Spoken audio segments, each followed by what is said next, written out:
Hai, apa kabar semuanya?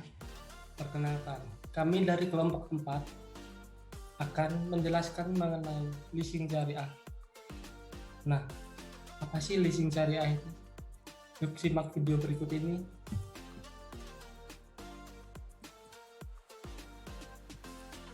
Pada sejarah berkembangnya leasing, kegiatan transaksi leasing telah terjadi sejak tahun 2000 sebelum Masehi. Sesuai dengan dokumen, pada awalnya transaksi leasing dilakukan oleh orang-orang Sumeria yang dimulai dari peralatan pertanian, hak penggunaan tanah, dan air sampai binatang ternak. Dalam perkembangan berikutnya, banyak ditemukan sistem hukum yang mencantumkan transaksi leasing sebagai salah satu metode pembiayaan. Nah, dengan didukungnya sistem pertanian yang modern dan untuk memenuhinya.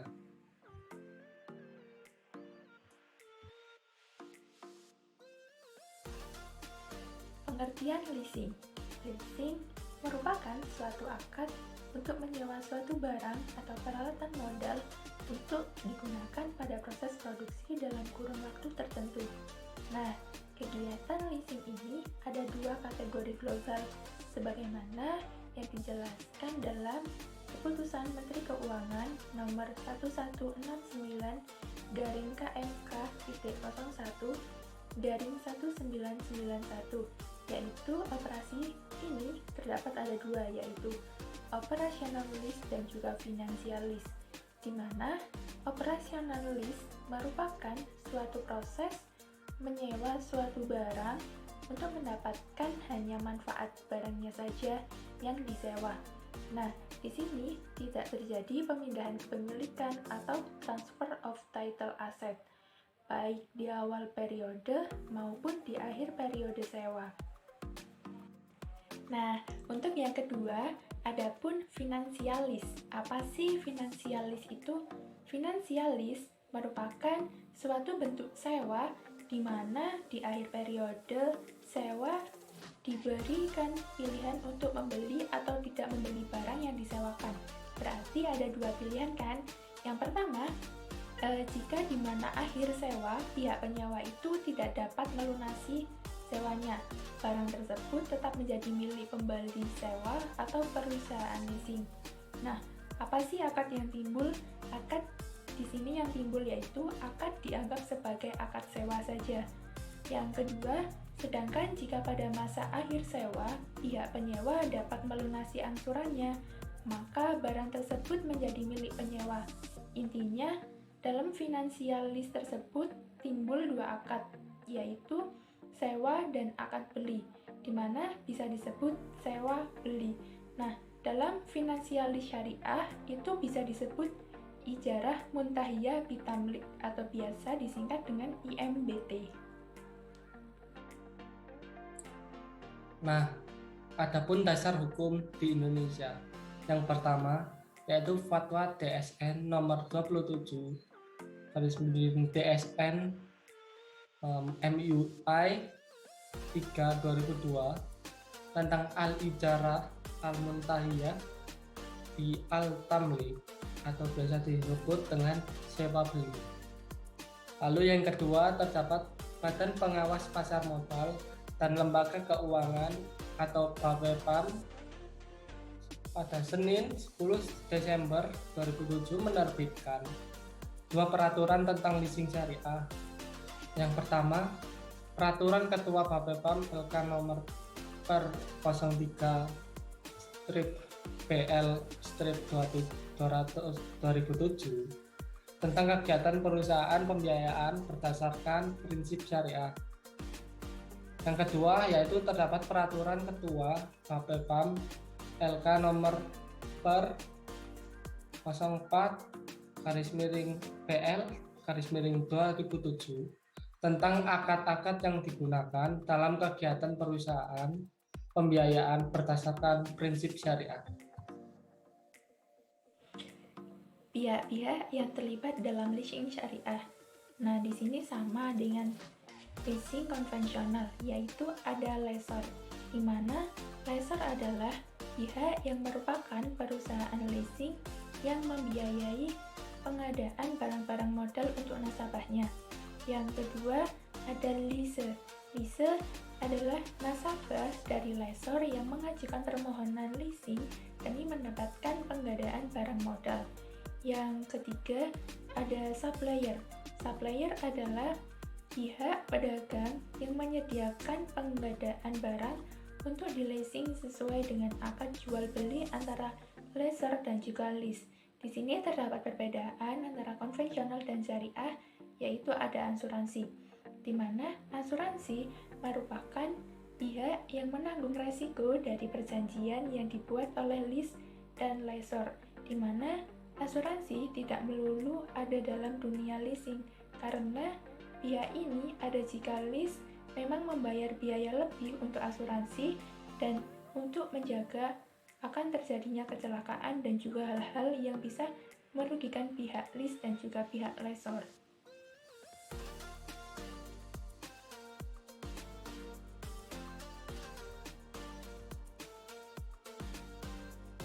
Nah, lalu terdapat juga prinsip akad. Yang pertama yaitu ijarah atau sewa. Di sini ijarah dalam pembiayaan leasing adalah akad penyaluran dana untuk pemindahan hak guna manfaat atas suatu barang dalam waktu tertentu.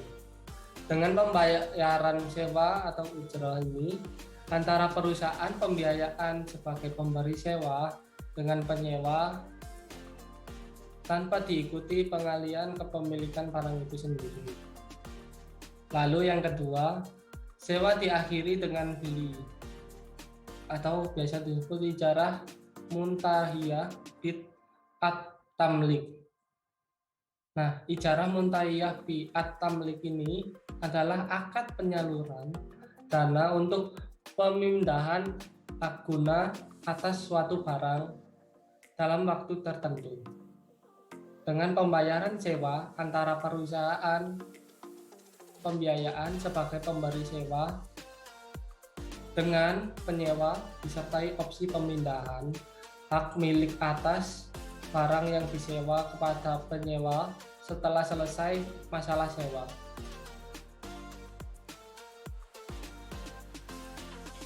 Dalam leasing syariah itu terdapat rukun dan juga syarat yang harus dipenuhi antara lease dan juga lessor. Tentunya rukun dan syarat ini bisa memenuhi apakah seseorang itu bisa melakukan leasing syariah. Yang pertama, kedua belah pihak yang berakad itu telah balik dan juga berakal. Yang kedua, kedua belah pihak sepakat dan rela untuk melakukan akad leasing. Yang ketiga, manfaat objek akad diketahui oleh pihak secara sempurna. Jadi semuanya itu telah mengetahui manfaat objek yang akan dileasingkan. Yang keempat, objek akad dapat diserahkan, dipergunakan, dan tidak cacat. Jadi pihak lessor itu harus menyerahkan dan mempergunakan barang itu tidak cacat. Yang kelima, objek akad dihalalkan oleh syarak. Maksudnya di sini adalah objek yang diliskan itu harus halal dan tidak haram. Yang keenam, objek akad itu sesuai yang biasa disewakan, seperti mobil, motor, rumah, dan lain-lain. Yang ketujuh, upah atau sewa dalam akad harus jelas tertentu dan sesuatu yang bernilai harta.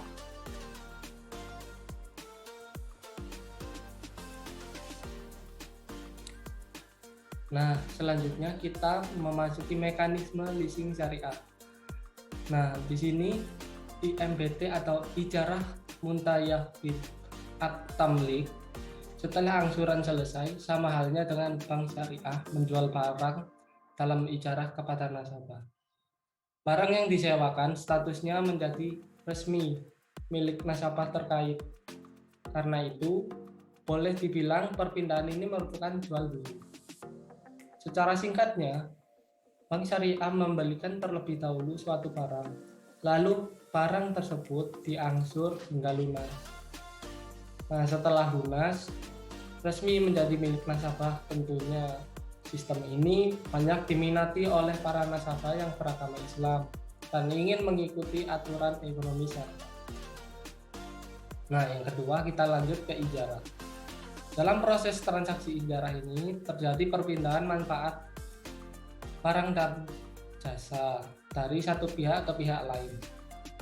Sebagai contohnya, Bank Syariah membeli sebuah motor yang kemudian disewakan ke nasabah. Lalu nasabah tersebut mengangsur seluruh biaya hingga lunas. Nah, setelah lunas, kepemilikan atas sepeda motor tersebut berpindah dari Bank Syariah ke nasabah yang bersangkutan. Terlihat jelas bahwa dalam kegiatan di atas telah terjadi perpindahan manfaat atas benda, yaitu sepeda motor. Kepemilikan motor yang mulanya berada di pihak Bank Syariah menjadi berpindah ke tangan nasabah.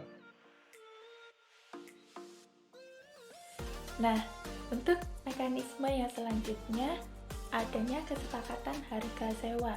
Maksudnya, adanya kesepakatan harga sewa yaitu yang sudah ditekankan dalam prinsip pembiayaan dengan sewa Bank Syariah adalah kesepakatan harga. Nanti, masing-masing pihak itu harus menyepakati harga sewa yang akan ditetapkan. Nah, dengan demikian tidak ada pihak yang merasa dirugikan, baik itu Bank Syariah maupun nasabahnya. Untuk mekanisme yang keempat itu ada pembiayaan secara angsuran. Tentunya tidak semua leasing itu secara tunai. Jadi, nasabah itu bisa menggunakan barang yang telah dibeli oleh Bank Syariah terlebih dahulu, meskipun pembayarannya itu atas barang tersebut belum lunas. Nanti, nasabah bisa mengangsurnya setiap bulan dengan besarnya angsuran yang telah disepakati bersama. Yang keempat, tidak adanya bunga. Nah, tentunya di dalam leasing syariah itu tidak adanya bunga karena berbasis syariah tentunya menjauhi riba. Dalam hal sewa guna usaha leasing, lembaga keuangan syariah pun tidak menerapkan bunga. Harga sewa telah disetujui oleh masing-masing pihak, serta nanti itu ditentukan sebelum angsuran pertama dimulai. Memang pembayarannya itu dilakukan secara angsuran, tetapi tidak ada bunga atas pembayaran tersebut.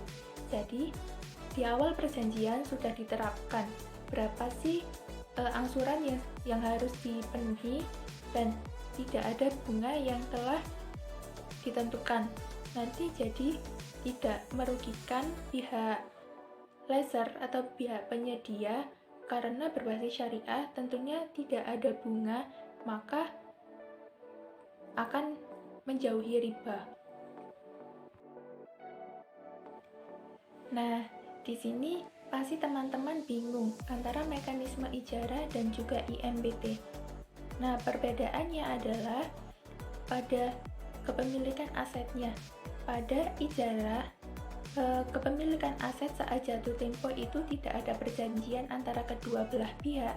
Maksudnya di sini ketika pihak lease itu sudah melunasi angsurannya, maka hak kepemilikan asetnya itu menjadi hak milik lease atau hak milik penyewa. Nah, untuk IMBT atau ijarah muntabiyah bi'at tamlik itu jika ada perjanjian antara kedua belah pihak, bank dan lease. Maksudnya di sini ketika pihak lease atau pihak penyewa itu belum melunasi, artinya kepemilikan aset itu menjadi milik bank. Nah, sedangkan ketika peminjam atau pihak lease itu melunasi angsurannya, maka kepemilikan asetnya ini menjadi kepemilikan aset lease. Nah, tentunya itu kan ada perjanjian.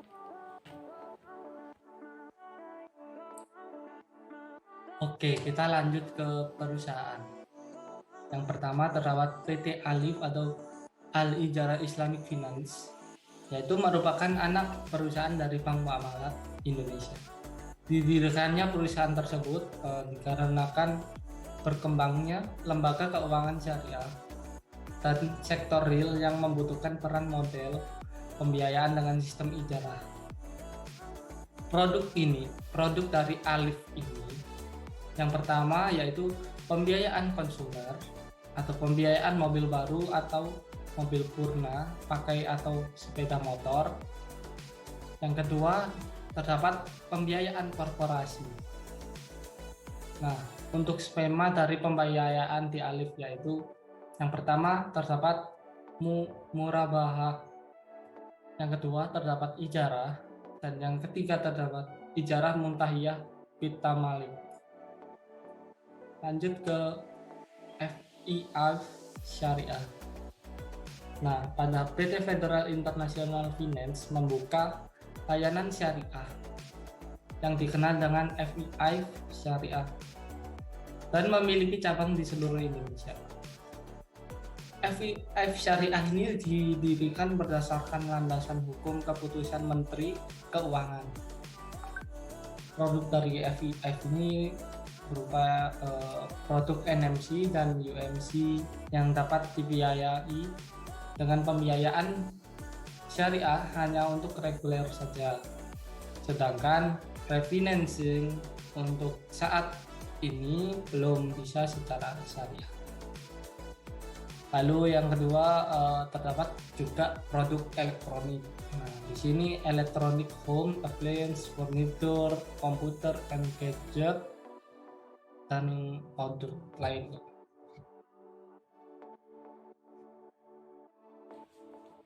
Leasing syariah tentunya memiliki keuntungan dan juga kelemahan. Adapun beberapa keuntungan, yang pertama yaitu menghemat modal. Maksudnya di sini, dengan adanya sistem pembiayaan dari leasing, maka lease dapat mendapatkan dana untuk membeli barang modal hingga sebesar 100% dari harga barang tersebut. Nanti sehingga lease dapat memanfaatkan modal yang sudah ada untuk keperluan lain. Yang kedua, ada fleksibel. Fleksibel merupakan ciri utama bagi kelebihan leasing dibandingkan dengan kredit dari bank. Baik fleksibel dari sisi struktur kontraknya, besar pembayaran rental, jangka waktu pembayaran, serta nilai resikonya. Nah, yang ketiga ada dokumentasi sederhana leasing. Maksudnya di sini, leasing biasanya menggunakan dokumentasi yang sudah standar. Hal ini menjadikan lease lebih simpel dalam melakukan transaksi leasing. Maksudnya dokumentasi yang standar itu dokumen apa sih yang diperlukan ketika kita melakukan lease. Yang keempat, pembiayaan proyek berskala besar. Adanya keengganan untuk memiliki resiko investasi dalam pembiayaan yang seringkali menjadi masalah di antara pemberian dana. Nah, biasanya dapat diatasi melalui perusahaan leasing sepanjang persediaannya, suatu jaminan penuh yang dapat diterima serta kemudahan untuk menguasai barang yang dibiayai apabila terjadi suatu kelalaian. Nah, adapun tambahan cara, yaitu cara memperoleh barang mudah dan modalnya dipermudah. Nah, di sini hal ini mengurangi resiko inflasi dan terlindungi dari resiko keusangan atau kemajuan teknologi. Jadi, dengan memanfaatkan leasing, lease dapat terhindar dari resiko akibat barang yang disewa tersebut mengalami ketinggalan model dan teknologi. Dalam suatu kontrak lease, objek lease sering dimasukkan dalam perjanjian bahwa barang yang sedang disewa tersebut dapat ditukar dengan barang serupa yang lebih canggih. Apabila kemudian hari terdapat penemuan-penemuan yang lebih baik daripada produk barang yang sejenisnya. Nah, jadi di sini leasing syariah itu tentunya tidak ketinggalan zaman dong. Dengan diperbaruinya model-model yang selanjutnya, nanti pihak dari lease bisa menukarkan barang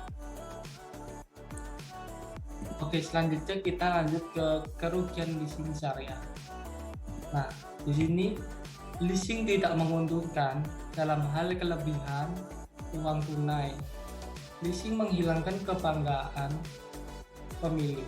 Leasing mungkin memerlukan biaya yang lebih besar daripada dengan cara lain dan mungkin akan menimbulkan kehilangan atas nilai sisa dari barang modal. Nah, leasing syariah tentunya memiliki prospek yang akan dituju di masa depan.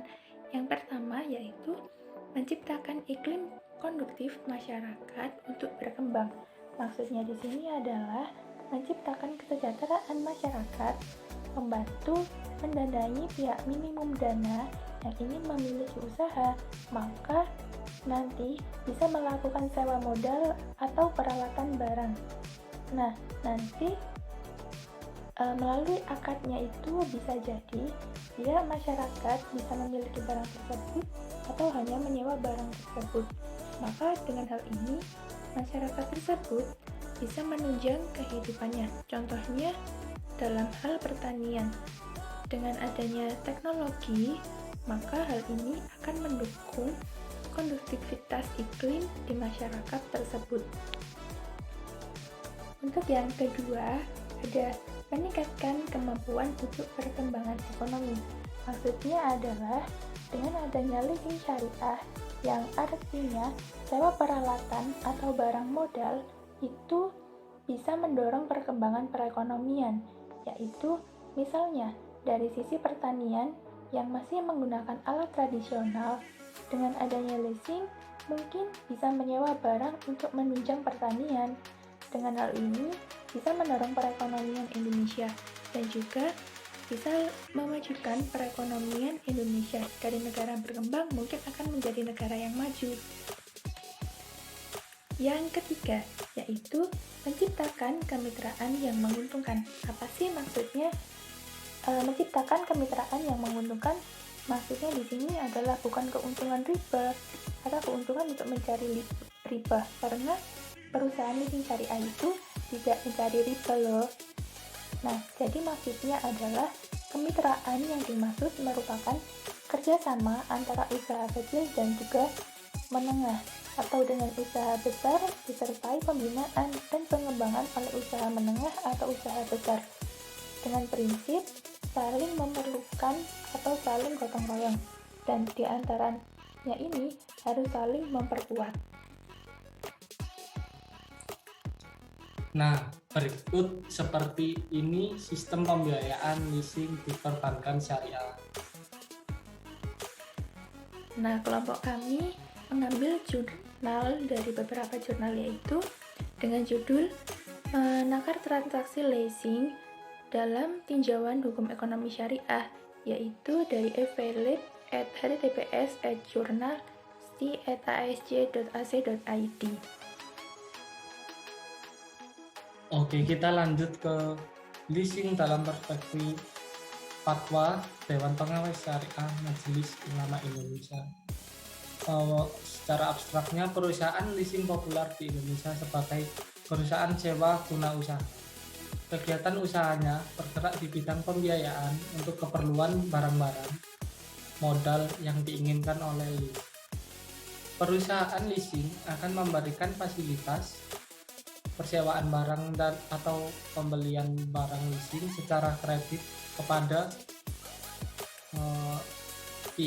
sesuai dengan perjanjian yang disepakati. Nah, konsep Islam mengenal istilah akad ijarah dalam kajian muamalat, yaitu jenis akad untuk mengambil manfaat dengan kompensasi. Pokok persoalannya, bagaimana kesesuaian leasing dalam pendekatan perspektif hukum Islam. Penulis juga mengkaji persoalan tersebut dengan metode library research dengan pendekatan yuridis. Analisa yang digunakan adalah deskriptif analitik.